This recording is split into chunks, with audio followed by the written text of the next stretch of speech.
క్రీస్తునందు సోదరి సోదరులారా, ప్రభువైన యేసు క్రీస్తు నామములో హృదయపూర్వక వందనాలండి. ముందుగా ఇంత మంచి సమయాన్ని ఇచ్చిన తండ్రి అయిన దేవునికి ప్రభువైన క్రీస్తు ద్వారా కృతజ్ఞత స్తుతులు చెల్లిస్తున్నానండి. అందరూ బాగున్నారండి. వాక్యం చదువుకొని ప్రార్థన చేసుకున్న తర్వాత పాఠంలోనికి వెళదామండి. మత్తయి గారు రాసిన సువార్త 1వ అధ్యాయం. మత్తయి గారు రాసిన సువార్త 1వ అధ్యాయం 21వ వచనం. ఆమె ఒక కుమారుని కనును, తన ప్రజలను వారి పాపముల నుండి ఆయనే రక్షించును గనుక ఆయనకు యేసు అను పేరు పెట్టుదు అని ప్రార్థన చేసుకుంది. పరలోకమందున్న మా తండ్రి, పరిశుద్ర ప్రేమ గల తండ్రి, గొప్ప తండ్రి, యెహోవా తండ్రి, అయ్యా మీ ప్రియ కుమారుడు యేసుక్రీస్తు ప్రభువారి ద్వారా కృతజ్ఞత స్తుతులు చెల్లిస్తున్నాము నాయన. కూడికంతట్లో మీరే ముందు నడిపించండి నాయన. అయ్యా వాక్యం బోధించుండగా వినువారు తండ్రి మంచులో తిని వాక్యానుసారంగా నడిచే భాగ్యం దయచేయండి. వాక్యం బోధించుండగా ఈ లోక సంబంధమైన జ్ఞానంతో కాకుండా మీ జ్ఞానంతో మాట్లాడే భాగ్యం దయచేస్తారని మా ప్రభువైన యేసుక్రీస్తు నామములో వేడుకుంటున్నాం తండ్రి, ఆమేన్. ప్రభువైన యేసుక్రీస్తు నామములో హృదయపూర్వక వందనాలండి. దేవుని కుమారుడు యేసుక్రీస్తు ప్రభువారు ఈ లోకానికి వచ్చిన తర్వాత పరలోక రాజ్యం సమీపిస్తుంది కనుక మారు మనసు పొందమని ప్రకటింప మొదలుపెట్టారు. అంశం పాఠం పేరు ఏంటంటే యేసుక్రీస్తు ప్రభువారు ఈ లోకంలో ఎందుకు పుట్టారో తెలుసా? యేసుక్రీస్తు ప్రభువారు లేదా యేసుక్రీస్తు ప్రభువారు లోకంలోనికి యేసుక్రీస్తు ప్రభువారు ఈ లోకానికి ఎందుకు వచ్చారో తెలుసా? వచ్చినా, పుట్టినా, జన్మించిన అన్నీ కూడా ఆయనే. పుట్టింది ఆయనే, వచ్చింది ఆయనే, మొత్తం కూడా ఎవరు? యేసుక్రీస్తు ప్రభువారు.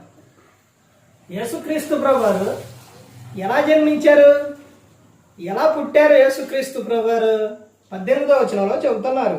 యేసుక్రీస్తు జనన విధం ఎట్లనగా, ఆయన తల్లి అయిన మరియా యోసేపునకు ప్రదానం చేయబడిన తరువాత వారు ఏకము కాకమునుపు ఆమె పరిశుద్ధాత్మ వలన గర్భవతిగా ఉండెను. యేసుక్రీస్తు ప్రభువారు ఆయన మరియమ్మ గారి గర్భాన్ని ఎలా పడ్డారు అని అంటే పరిశుద్ధాత్మ వలన. పరిశుద్ధాత్మ వలన యేసుక్రీస్తు ప్రభువారు ఈ లోకంలో పుట్టారు. ఎందుకు పుట్టారు యేసుక్రీస్తు ప్రభువారు ఈ లోకంలో? ఎందుకు పుట్టారు? ఇక్కడ చెబుతున్న సందర్భం చూస్తే మత్తయి గారు రాసిన సువార్త 1వ అధ్యాయం 21వ వచనంలో ఆమె ఒక కుమారుని కనును, తన ప్రజలను వారి పాపముల నుండి ఆయనే రక్షించును. యేసుక్రీస్తు ప్రభువారు ఈ లోకంలో ఎందుకు జన్మించారనంటే ప్రతి ఒక్కరి పాపముల నుండి వారిని రక్షించడానికి యేసుక్రీస్తు ప్రభువారు ఈ లోకానికి వచ్చారు. మనిషి పాపంలో జీవిస్తే ఏం జరిగిద్ది? పాపం వలన వచ్చు జీతం ఏంటి? మరణం. పాపంలో జీవిస్తే ఎక్కడికి వెళ్తారు? పరలోకానికా? కాదు, నరకానికి వెళ్తారు.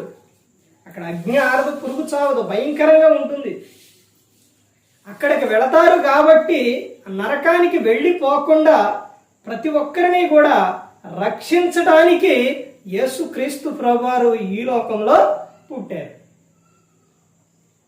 యేసుక్రీస్తు ప్రభువారు పరలోకంలో ఎలా ఉండేవారు? నిత్యము కూడా ఆయనకు గాన ప్రతిగానాలు. ఎలా? ఏంట గాన ప్రతిగానాలు? పరిశుద్ధుడు, పరిశుద్ధుడు, పరిశుద్ధుడు అని గాన ప్రతిగానాలు యేసుక్రీస్తు ప్రభువారికి. ఏకైక కుమారుడు. అలాంటి సంతోషాన్ని, ఆనందాన్ని అవన్నీ విడిచిపెట్టి ఈ లోకానికి వచ్చారు యేసుక్రీస్తు ప్రభువారు. ఈ లోకం ఎలాంటిది? భయంకరమైన లోకం ఇది. ఈ లోకంలో దేవుడు ఈ లోకాన్ని ఎలా చేశారంటే అసలు దేవుడు చేసింది ప్రతి ఒక్కటి కూడా ఏంటి? మంచిది, మంచిది, మంచిది. ప్రసంగి గ్రంథంలో ఉంటుంది. కానీ మంచి ఏమైపోయింది? పాడైపోయింది. ఎలా పాడైపోయింది అని అంటే దేవుడు ఏదేను తోటలోని ఆదాము గారిని అవ్వమ్మనే వాళ్ళని ఉంచినప్పుడు సాయంత్రం వేళ దేవుడు వచ్చినప్పుడు అక్కడ ఎంత చక్కగా ఉండేదో, ఎంత ఆనందంగా ఉండేదో.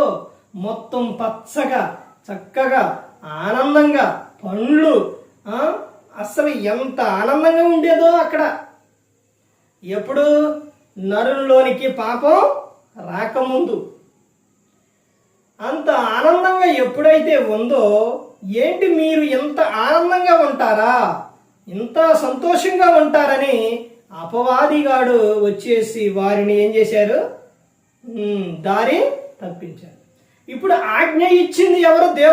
దేవుడు ఆజ్ఞ ఇచ్చింది ఎవరికంటే ఆదాం గారికి.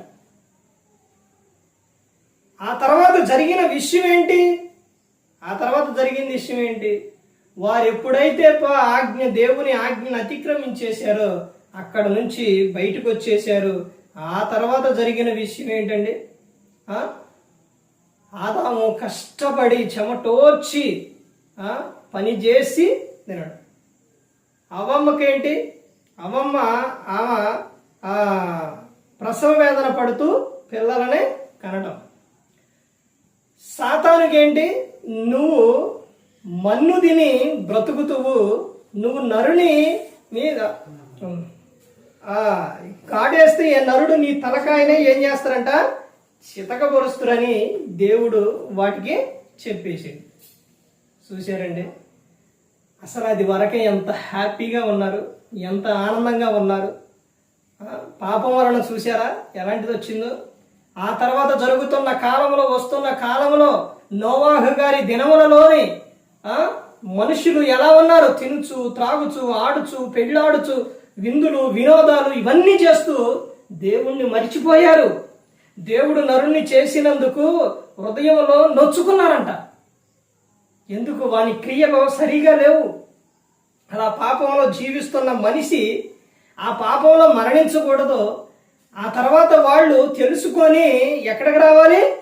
వాడలోకి రావాలని 100 సంవత్సరాలు వాడనే కడితే అందులోకి వచ్చారా? దేవుడు చెప్పినట్టు, దేవుడు పిలిచినట్టు వచ్చారండి? రాలేదు. ఎంతమంది వచ్చారు? నోవాహు గారి కుటుంబం మాత్రమే వచ్చింది. దేవుని యొద్దకు వచ్చిన కుటుంబం, దేవుని నమ్ముకున్న కుటుంబం, ఆ కుటుంబం ఎలా ఉంటుందంటే వర్ధిల్లుతుంది. వారు ఎలా ఉంటారనంటే ఒకరితో పోదు. నువ్వు దేవుణ్ణి నమ్ముకొని ప్రార్థన చేస్తూ ఉంటే, వాక్యం చదువుతూ ఉంటే, నువ్వు దేవునిలోని ఉంటే తర్వాత ఏం జరుగుతుందో తెలుసా? నీ పిల్లలను నీవు చూస్తావన్నమాట. కీర్తన 128 కీర్తన 6వ వచనంలో ఉంటుందన్నమాట. దేవుని యందు భయభక్తులు కలిగి ఉండే ఆశీర్వాదం ఏంటి అక్కడ ఉంటుందన్నమాట. నోవాహు గారి కుటుంబం దేవుని యందు భయభక్తులు కలిగి ఉంది. అలా ఉన్న కుటుంబం వాడలోకి వెళ్ళి తర్వాత వాళ్ళు రక్షింపబడ్డారు. అలా రక్షింపబడిన ఆ కుటుంబం ద్వారా ఎంతమంది వచ్చారండి? ఎంతమంది వచ్చారు? ఎంతో మంది ఈ రోజున ఎంతో మంది వచ్చారన్నమాట. చూశారండి? అలా దేవుని యందు భయభక్తులు కలిగి ఉన్న కుటుంబంలోని ఆ కుటుంబం దీవించబడుతుంది. తర్వాత దేవుడు వారిని విడిచిపెట్టరండి. దేవుడు వారిని ఎప్పటి వరకు దేవుడు విడిచిపెట్టడం అని అంటే, వారు ఈ లోకంలో ఉన్నంత కాలం, తర్వాత వారి పిల్ల తరానా కూడా దేవుడు వారిని విడిచిపెట్టరు. అలా ఆశీర్వాదం అనేది అలా వెళుతూనే ఉంటుంది. ఎప్పుడు అని అంటే, నీవు దేవుణ్ణి నమ్ముకొని ఆయన యొద్దకు వచ్చి, నువ్వు దేవుని యందు భయభక్తులు కలిగి, నువ్వు నిత్యం ప్రార్థన వాక్యంలో ఆయన యందు భయభక్తులు కలిగి నువ్వు ఉన్నప్పుడు, నీ తర్వాత నీ పిల్లలు, తర్వాత మనవాళ్ళు ఏంటి, తర్వాత తరం దేవుడు ఎవరినే విడిచిపెట్టరు. కాపాడుతూనే ఉంటారు, రక్షిస్తూనే ఉంటారు. వాళ్ళు ఒకవేళ దేవుని మాట వినకుండా వాళ్ళు లోకంలోకి వెళ్ళిపోయినా కానీ ఏదో సందర్భంలో దేవుడు ఏం చేస్తారో పట్టుకుంటాడో వదిలిపెట్టాడు. మామగారు దేవుని యందు భయభక్తులు కలిగి ఉండేది ఆమె. అలా ఉన్నప్పుడు ఆమె ప్రార్థన చేసేది, వాక్యం చదివేది. ఆ తర్వాత అక్కడ సేవకుడు వస్తూ ఉంటే, నన్ను అయ్యా అశోక్ని అయ్యగారిని చేయాలంటే నేను ఆ రోజున నేను అయ్యగారు అవడం ఏంటి అనుకున్నాను. ఆ తర్వాత జరిగిన విషయం ఏంటంటే, కొన్ని రోజుల పాటు అలా చిన్న వయసులో నుంచి తర్వాత యవ్వనం వచ్చిన తర్వాత అలా లోకంలోనికి అలా వెళ్ళిపోయినా కానీ దేవుడు విడిచిపెట్టారా? విడిచిపెట్టలేదు. దేవుని యందు భయభక్తులు కలిగి ఉంటే దేవుడు వారి కుటుంబాన్ని ఏం చేస్తారు? రక్షిస్తారు, కాపాడుతారు. విడిచిపెట్టరండి. ఇక్కడ యేసుక్రీస్తు ప్రభువారు ఎందుకు వచ్చారండి? ఇప్పుడు సృష్టిని గురించి ఎందుకు చెప్పానంటే, ఆదిలోని దేవుడు అంత అద్భుతంగా చేశారు. తర్వాత మనిషి ఏం చేసుకున్నారనంటే తమ హృదయాన్ని పాడు చేసుకున్నారు. తర్వాత వారున్న ఆ ప్లేస్లోని ఆ ప్రకృతిని మొత్తాన్ని కూడా ఏం చేశారు? పాడు చేసేసారు అనమాట. అలా పాడు చేయటం వలన మనిషి హృదయంలోనికి పాపం వచ్చేసి ఆ పాపంలో మనిషి విపరీతంగా పాడైపోతున్నారు. అలా పాడైతున్న ప్రజలను ప్రవక్తలు వస్తున్నారు, వాడు కాలం అయిపోయిన తర్వాత వెళ్ళిపోతున్నారు. ఎంతకాలం ఉంటారండి? సేవకుడైనా ప్రవక్త అయినా దేవుడు వారికి ఇచ్చిన ఆయుష్కాలం వరకే ఉంటారు, తర్వాత వెళ్ళిపోతారు. వెళ్ళిపోయిన తర్వాత దేవుడు ఏం చేస్తుండో మరలా ఇంకొకరిని పంపిస్తాడు. వాళ్ళ కాలం అయిపోతుంది, వారు వెళ్ళిపోతున్నారు. అలా వస్తున్నారు, చెబుతున్నారు, వెళుతున్నారు. అలా జరుగుతున్న కాలంలో, అలా ముందుకు వస్తున్న కాలంలో పాపం ఇంకా విపరీతంగా ఎక్కువైపోయిన ఆ సమయంలోని ఇక దేవుడు కొన్ని వందల సంవత్సరాలు, సుమారు 400 సంవత్సరాలు ఏ ప్రవక్తని కూడా, ఏ సేవకుని ఎవరిని కూడా దేవుడు భూలోకానికి పంపించలేక. ఇక ప్రజల పరిస్థితి ఎలా ఉండిద్దో ఒక్కసారి ఆలోచించండి. కుటుంబంలో యజమానుడు లేకపోతే ఆ ఇంటి పరిస్థితి ఎలా ఉంటుంది? స్కూల్లో మాస్టర్ లేకపోతే ఎలా ఉంటుంది? పనికి తీసుకెళ్ళిన కాడ ఆ మేస్త్రి లేకపోతే ఎలా ఉంటుంది? అలాగే సేవకుడు లేకపోతే ఎలా ఉంటుంది? చెప్పేవారు లేకపోతే ఎలా ఉంటుంది? భయంకరంగా మారిపోతారు. ఇప్పుడు పశువుల్ని వదిలేసేవండి, తోలుకెళ్తున్నాం. అలా తోలుకెళ్ళేటప్పుడు అక్కడ వాటికి కాపలాగా అక్కడ లేకపోతే ఏమైపోతుంది? వాటి ఇష్టానుసారంగా వెళ్ళిపోతాయి. ఎక్కడికి వెళ్ళిపోతాయో తెలియదు. అవి ఎక్కడికి వెళ్ళాలంటే అక్కడికి వెళ్ళిపోతాయి. అదే వాటిని కాచే కాపరి అక్కడ ఉంటే అవి పంటకి వెళ్ళిపోతున్నా లేదా దారి తప్పి దిగిపోతున్నా అల్లేస్తారు, సరైన మార్గంలో పెడతారు. ఇక్కడ జరిగిన విషయం కూడా అంతే. ఏం జరిగిందంటే దేవుడు ప్రవక్తనే సేవకుని పంపించరు. వీళ్ళు ఆ రోజున ప్రజలు చెప్పేవారు లేక, సరిదిద్దేవారు లేక, ఆ రోజున ప్రజలు ఎలా మారిపోయారనంటే జంతువుల ముందు వస్త్రాలు లేకుండా తిరిగారనమాట. జంతువులతో పాటు జంతువులు ఎలాగైతే మన జంతువుల ముందు నగ్నంగా తిరిగేశారనమాట. అంత భయంకరంగా లోకం మారిపోయింది. అలా ఉన్న సమయంలోనే ఇంకా పాడైపోతుందని ఎన్నో విపత్తులు, ఎన్నో గొడవలు, ఎన్నెన్నో జరిగిపోయినాయి. యుద్ధాలు ఇవన్నీ మొత్తం జరిగినాయి. అలా జరిగిన తర్వాత ఇంకా ఇదైపోతుందని అప్పుడు తండ్రి అయిన దేవుడు ఎవరు వెళ్ళినా ఎవరి మాట ఎవరు కూడా వినట్లేదు. ఒక సేవకుడు ఒక ప్రాంతానికి వచ్చిన తర్వాత అక్కడ చెప్పినప్పుడు సేవకుడు ఉన్నప్పుడే, సేవకుడు వెళ్ళిపోతే మరణ ఏదో తదాపెద ఏదో అంటారు కదా, ఆ విధంగా మారిపోతున్నారు, ఆ విధంగా ఉండిపోతున్నారు. ఇక సేవకుడు కాపరిగా లేకుండా తమ కాలాన్ని పూర్తి చేసుకొని వెళ్ళిపోతే ఇక చెప్పేవారు లేరు కదని వీళ్ళు ఇష్టానుసారంగా వీళ్ళు జీవించేస్తున్నారు.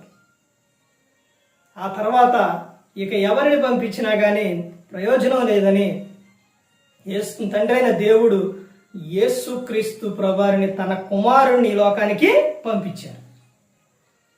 అప్పుడు ఆయన ఈ లోకానికి వచ్చిన తర్వాత జరిగిన విషయం ఏంటంటే, ఆయన వచ్చే ముందు ఎన్నో విపత్తులు జరిగినాయి.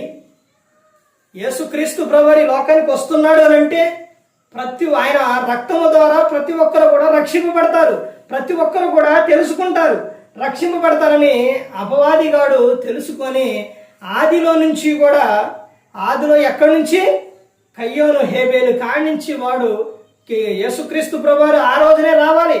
కానీ అప్పటి నుంచి కూడా ఎవరిలో నుంచి అయితే వస్తురో యేసుక్రీస్తు ప్రభువారని తండ్రి అయిన దేవుడు చెబుతూ ఉంటే, ఇదిగో హేబేల్ నుంచి వస్తారు, అబ్రహాం గారిలో నుంచి వస్తారు, ఇస్సాకులో నుంచి వస్తారు, యాకోబులో నుంచి వస్తారు, యోధాలో నుంచి వస్తారు.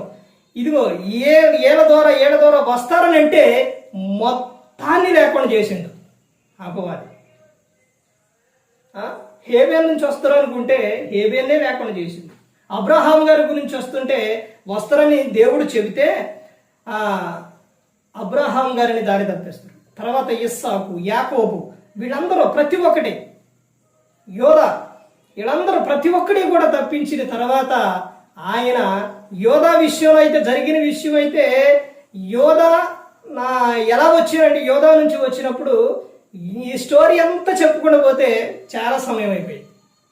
ఏదో సందర్భంలో అది మొత్తం ఒక్కొక్కటి మొత్తం కూడా వస్తూనే ఉంటాయి అన్నమాట.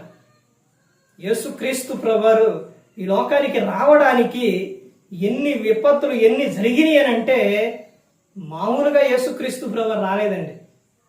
కన్యక గర్భంగా ధరించడం అంటే అసలు ఆ రోజున చూడండి ఎంత విధిగా జరిగేదనంటే ఎవరైనా కానీ తప్పు చేశారు అని అంటే పాత నిబంధన కాలంలో తప్పు చేస్తే పలానా వివాహం కాకుండా తప్పు చేసిన పరస్త్రీ పరపురుషుడు భార్యాభర్త కాకుండా తప్పు చేసిన వాళ్ళ శిక్ష ఏంటి అని అంటే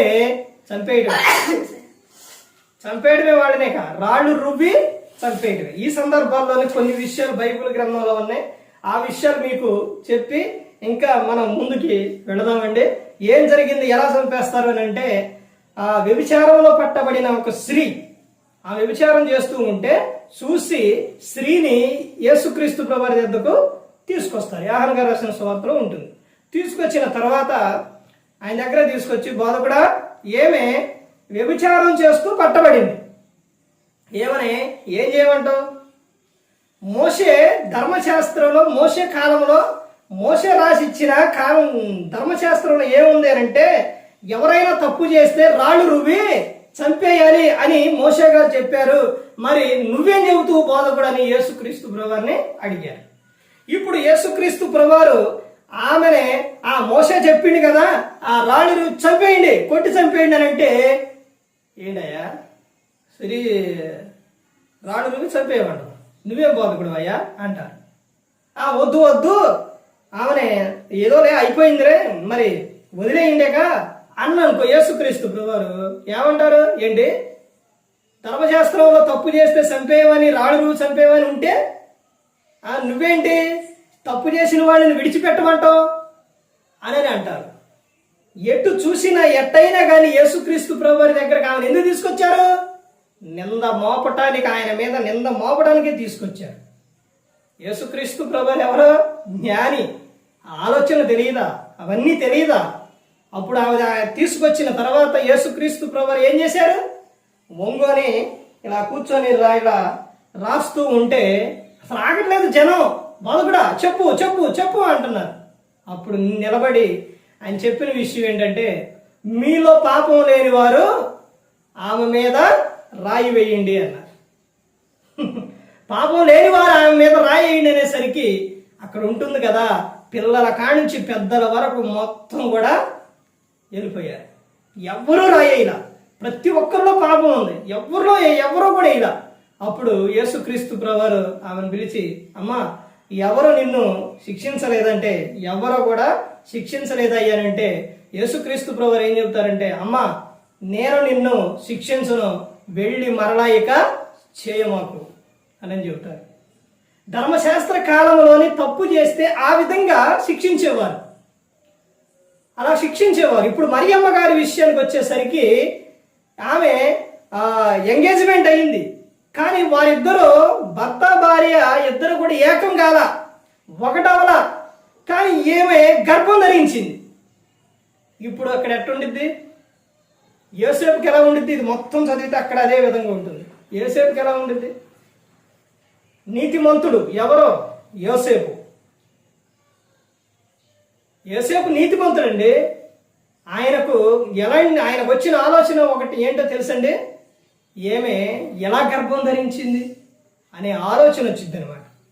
వచ్చినప్పుడు ఆయన నిద్రపోతూ ఉంటే స్వప్నం ముందు దూత వచ్చి ఈ అధ్యాయం 18వ వచనం నుంచి చదువుకుంటూ వస్తే మొత్తం అదే ఉంటుంది. మత్తయి సువార్త 1వ అధ్యాయం 18వ వచనం నుంచి స్వప్నమందు దూత వచ్చి, యోసేపు నీవు మరియను విడనాడవద్దు, నువ్వు అనుమానించవద్దు, ఆమె ఏ తప్పు కూడా చేయల. ఆమె గర్భం ధరించింది ఎలాగా? పరిశుద్ధాత్మ వలన గర్భం ధరించింది అని దూత వచ్చి చెప్పినప్పుడు ఆయన మేల్కొని ఆయనలో ఉన్న సందేహం పోయింది. ఆ తర్వాత అప్పుడు ఆమెనే చేర్చుకున్నాడు అన్నమాట. ఇప్పుడు గన ఆయనలో ఆ సందేహం అలాగే ఉండి సందేహం అలా ఉంటే జరిగే విషయం ఏంటి? ఎప్పుడైతే మనిషిలో సందేహం ఉంటుందో ఏం జరుగుతుందో తెలుసండి? యోసేపుకు జరిగిన విషయమే చూశారండి. ఇక్కడ ఏం జరిగిందో చూడండి, చదువుతాను. 19వ వచనం. ఆమె భర్త అయిన యోసేపు నీతిమంతుడు అయ్యుండి ఆమెను అవమానపరచనొల్లక రహస్యంగా ఆమెను విడనాడ ఉద్దేశించను. చూశారండి, నీతిమంతుడు ఏం చేస్తారు? రహస్యముగా 10 మందిలో పెట్టడం, పంచాయతీ పెట్టడం, రహస్యముగా విడనాడాలని ఆయన ఏం చేసిండు అనుకోండి. అవమానపరచకూడదామని తీసుకెళ్ళి విడనాడాలంటే ఎక్కడండి విడిచేది? అది ఇంటికాడ, పుట్టింటికాడ. ఇప్పుడు ఏం గర్భం ధరించింది, పుట్టింటికాడ వదిలిపెట్టాడు. ఇప్పుడు వదిలిపెట్టిన తర్వాత జరిగే విషయం ఏంటి? ఇప్పుడు నలుగురు ఏమంటారు? ఆ తల్లిదండ్రులు కానీ వాళ్ళు కానీ ఇప్పుడు ఎందుకు వదిలిపెట్టిండు, ఎందుకేంటి దించి వెళ్ళిండు, ఇప్పుడు అసలు ఏం జరిగిందని మొత్తం కూడా ఇదిగా అనుకొని ఏమని పంచాయతీ పెట్టి ఏం చేస్తారు? అప్పుడు పంచాయతీ పెట్టి అవన్నీ జరిగిన తర్వాత జరిగే విషయం ఏంటి? రాళ్ళు రువ్వి ఆమెనే చంపేస్తారు. అలా జరగకూడదు. గర్భాన ఉందెవరో? లోకరక్షకుడు. అందుకని అక్కడ జరిగిన విషయం చూడండి. అతడు ఈ సంగతులను గురించి ఆలోచించుకొని చుండగా ఇదిగో ప్రభువు దూత స్వప్నమందు అతనికి ప్రత్యక్షమై, దావీదు కుమారుడు అయిన యోసేపు, నీ భార్య అయిన మరియను చేర్చుకున్నటకు భయపడకుము, ఆమె గర్భం ధరించినది పరిశుద్ధాత్మ వలన కలిగినది. పరిశుద్ధాత్మ వలన ఆమె గర్భం ధరించింది, ఏ తప్పు చేయరామా అని చెప్పినప్పుడు ఆమెను చేర్చుకుంది అనమాట. అలా చేర్చుకొని ఆమె యేసుక్రీస్తు ప్రభువారిని కనే వరకు కూడా విడిచిపెట్టరు. ఇప్పుడు యేసుక్రీస్తు ప్రభువారు ఈ లోకానికి ఎందుకు వచ్చారు? పాపులను రక్షించడానికి వచ్చారు.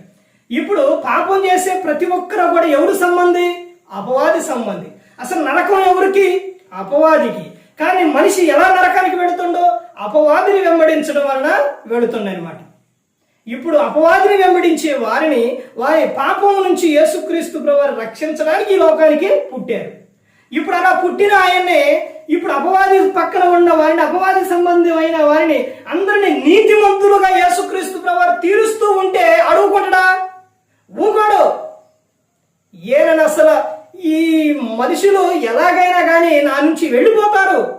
ఆయన చెప్పే మాటలకు ఇప్పుడు మేలు జరిగిద్ది, దీవించబడతారు, మీరు ఆనందంగా ఉంటారు, సంతోషంగా ఉంటారు అని అంటే ఎవరైనా కానీ ఏం చేస్తారు? వెళతారు. ఖచ్చితంగా వీళ్ళందరూ ఏం చేస్తారు? వీళ్ళందరూ వెళతారు. అమ్మ అలా వెళ్ళడానికి వీల్లేదు. అంటే అస్సలు ఆయన్నే లేకుండా చేయాలి, యేసుక్రీస్తు ప్రభువారిని లేకుండా చేస్తే వీళ్ళందరూ కూడా నా సంబంధులేగా అని ఆడు చేసిన ప్లాన్ ఏంటంటే మత్తయి సువార్త 2వ అధ్యాయంలో కనబడుతుంది అనమాట. అక్కడ జరిగిన విషయం ఏంటంటే జ్ఞానులు, తూర్పు దేశపు జ్ఞానులు వస్తారనమాట. దూత వెళ్ళి యేసుక్రీస్తు ప్రభువారు పుట్టిన తర్వాత వాళ్ళు చలికాల్చుకుంటుంటే అక్కడికి వెళ్ళి ఈ లోకాసు వార్త 2వ అధ్యాయంలో కూడా ఉంటుంది అనమాట.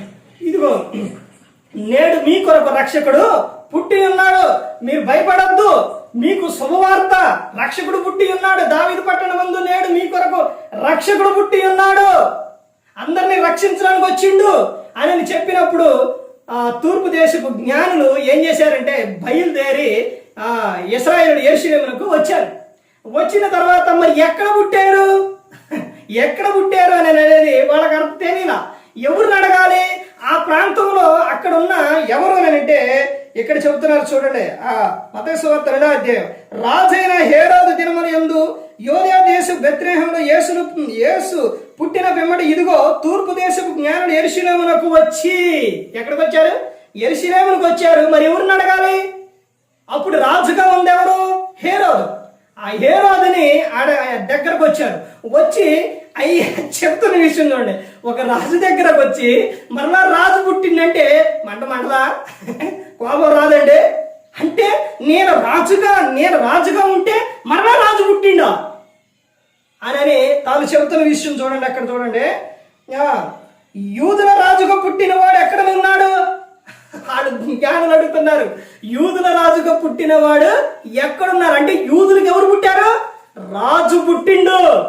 రాజు అంటే ఈ పరిపాలన పోయినట్టే, ఈ రాజు పోయినట్టేనని ఇక హేరోదుకి, అంటే ఇంకా రాజు, యూదులకు రాజు పుట్టిండా అని మనసులో అనుకొని తర్వాత జ్ఞానులు తేవడంటే, ఇదిగో మరి మీరు వెళ్ళి అతన్ని చూసి మరలా వచ్చి నాకు చెప్పుండి, నేనే వెళ్ళి చూస్తాను.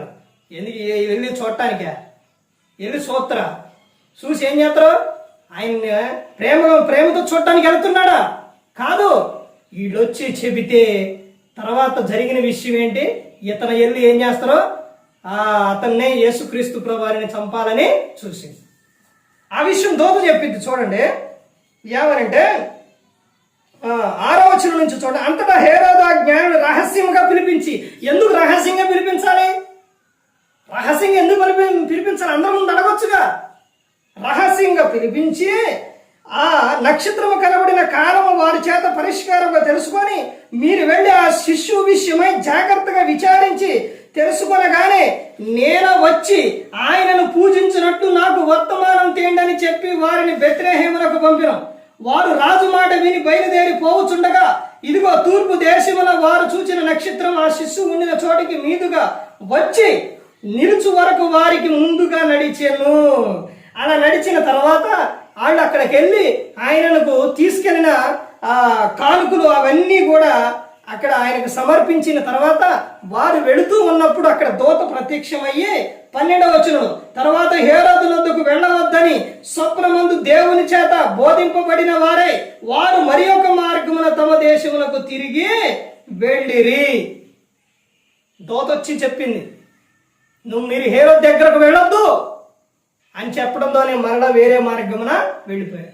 ఆ తర్వాత అక్కడ మిస్ అయ్యారని, వీళ్ళు నా దగ్గరకు రాలేదని హేరోదు ఆ నక్షత్రం కనబడ్డ ఆ కాలాన్ని బట్టి అవన్నీ చూసి అక్కడ జరిగిన విషయం ఏంటంటే, చూడండి ఏం జరిగింది. ఇంకా కిందకు వస్తే ఇక ఈ చదివి ముగించుకుందాం. ఏం జరిగిందంటే 16వ వచనం నుంచి చూస్తే, ఆ జ్ఞానుడు తన్ను అపహాసించిరని హేరోదు గ్రహించి బహు ఆగ్రహము తెచ్చుకొని తాను జ్ఞానుల వలన విచారముగా తెలుసుకున్న కాలమును బట్టి బెత్లెహేములోను దాని సకల ప్రాంతములలోను 2 సంవత్సరాలు మొదలుకొని తక్కువ వయసు గల మగపిల్లలందరినీ వధించెను. చూసారండి, ఇదంతా ఎవరి ప్లాను? సాతానుగాడి ప్లాన్. వాడు చేస్తున్న ప్లాన్ ఇదంతా కూడా. చూసారండి ఎలాంటి ఆలోచన ఇచ్చిండో? 2 సంవత్సరాల లోపు పిల్లలను మొత్తాన్ని కూడా చంపించేసాడు. ఎందుకని? వారిలో కూడా ఎవరున్నారు? యేసుక్రీస్తు ప్రభువు ఉన్నారేమోనని. ఆ తర్వాత జరిగిన విషయం ఏంటంటే, ఇంకా ముందుకెళ్తే చూడండి, అందువల్ల రామాలో అంగలార్పు వినబడెను, ఏడ్పును మహారోదన దనియు కలిగిను. రాహేలు తన పిల్లల విషయమై ఏడ్చుచు వారు లేనందున ఓదార్పు పొందనలక ఉండిన అని ప్రవక్త అయిన ఇర్మియా ద్వారా చెప్పబడిన వాక్యం నెరవేరు. హేరోదు చనిపోయిన తర్వాత ఇదిగో ప్రభువు దూత ఐగుప్తులో యోసేపునకు స్వప్నమందు ప్రత్యక్షమై, నీవు లేచి శిష్యువును తల్లిని తోడుకొని ఇశ్రాయేలు దేశమునకు వెళ్ళుము. శిష్యువు ప్రాణం తీయచూచు చుండిన వారు చనిపోయిరని చెప్పిన. అప్పుడు అతడు లేచి శిష్యువును తల్లిని తోడుకొని ఇశ్రాయేలు దేశమునకు వచ్చెను. చూసారండి, అంటే యేసు వీళ్ళెళ్ళి చూసిన తర్వాత అక్కడ జరిగిన విషయం ఏంటంటే, దూత వచ్చి చెప్పడం, తర్వాత మరియమ్మ గారు ఆ శిష్యుని తీసుకొని యోసేపు గారు మరలా వాళ్ళు ఇంకో ప్రాంతానికి వెళ్ళిపోయారు.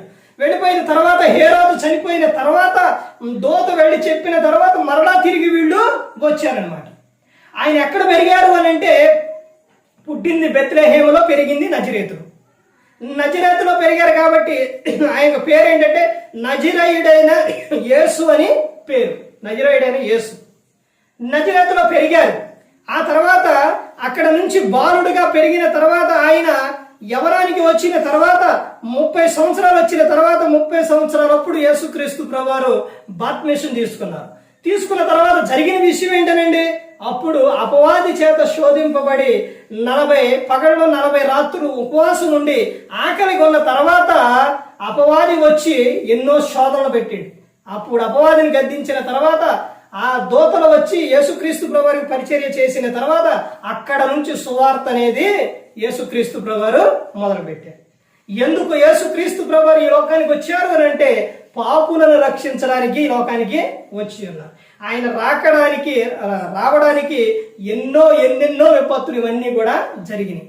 అయినప్పటికీ కూడా యేసుక్రీస్తు ప్రభువారు రాకుండా ఉన్నారా? వచ్చారు. ఎందుకు వచ్చారు? మనందరినీ రక్షించడానికి వచ్చారు యేసుక్రీస్తు ప్రభువారు.